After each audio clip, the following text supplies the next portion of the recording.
Black magic, काला जादू, जादू टोना, टोटका, तंत्र मंत्र, ऐसे और कई शब्द जो आपकी भाषा में बोले जाते होंगे, लेकिन इन सब का एक ही अर्थ होता है, अपनी बुराई दूसरों पे थोप देना और दूसरों की अच्छाई अपने में खींच लेना।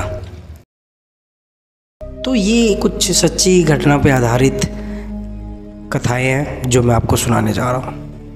दिवाली और जादू टोना के संबंध में निश्चित कहानी उपलब्ध नहीं है, बल्कि कई लोगों का मानना है दिवाली के दिन वो लोग जो काला जादू तंत्र मंत्र करके अपनी साधनाएं पूरी करते हैं।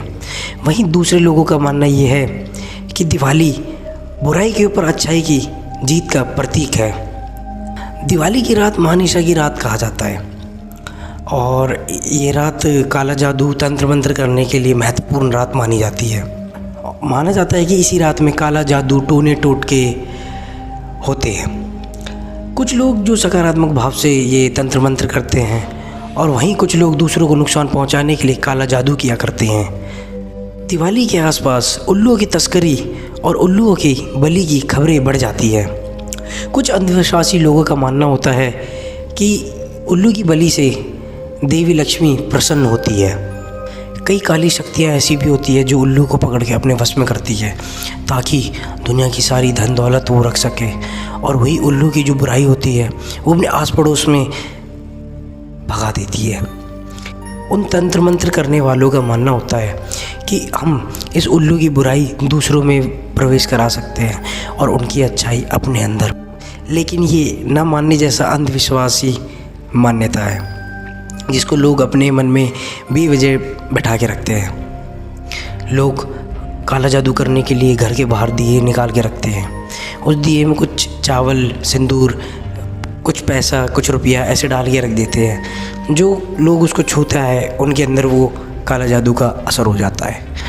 हालांकि जानवरों के लिए काम करने वाली संगठन इस किस्से को लेकर लोगों के अंदर काफ़ी जागरूकता फैलाती है। बंगाल में काली पूजा से ठीक पहले भूत चतुर्दशी मनाई जाती है। एक लोक कथा के अनुसार बताया जाता है कि भूत चतुर्दशी के दिन तांत्रिक बच्चों का अपहरण कर लेते हैं और अगले ही दिन उनकी बलि चढ़ा देते हैं।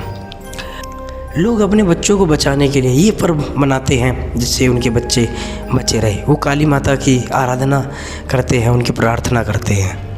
भूत चतुर्दशी की मान्यता 14 अलग अलग प्रकार की हरी सब्जियां और घर के बाहर 14 दिए जलाने होते हैं जिससे माँ काली प्रसन्न हो, जिससे बुरी आत्माएं दूर रहती है और घर में सुख संपत्ति बढ़ती है।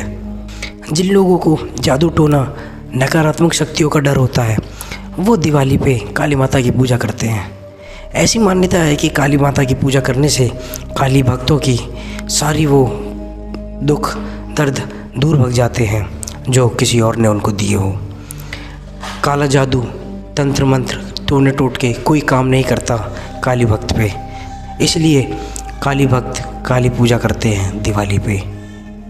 अक्सर आपने सुना होगा हमारी मम्मी, हमारे घर की बड़ी जैसे दादी नानी हमें ये सलाह देती है कि बेटा दिवाली है, काला टीका लगा ले, काला काजल लगा ले, तेरे को नज़र ना लगे। और दिवाली के अगले दिन भी हमें यही सलाह दी जाती है कि सड़क से निकलते के साथ हर चौराहे हर नुक्कड़ पे हमें कदम देख के रखने चाहिए। कई सड़क पे कई चौराहे पे हमें टोटके टोने देखने को मिलते हैं, हमें उनसे बचकर चलना चाहिए। ये हमारी मम्मी, हमारी नानी, हमारी दादी हमें सलाह दे देती है। अगर किसी का गलती से उस टोटके के ऊपर पैर रख जाता है तो उसके ऊपर वो टोने का, उस टोटके का बुरा प्रभाव पड़ने लग जाता है। हालांकि ये वीडियो बनाने का मेरा मेन मोटिव दिवाली पे जादू, काला जादू, टोना टोटका, तंत्र मंत्र दिखाने का नहीं है। दिवाली तो एक ऐसा उत्सव है जिसमें राम जी ने रावण का वध करके अधर्म के ऊपर धर्म की विजय करा के हमें जिताया था। हम उस पर्व को त्यौहार मानते हैं और उसे बड़े हर्षोल्लास के साथ मनाते हैं।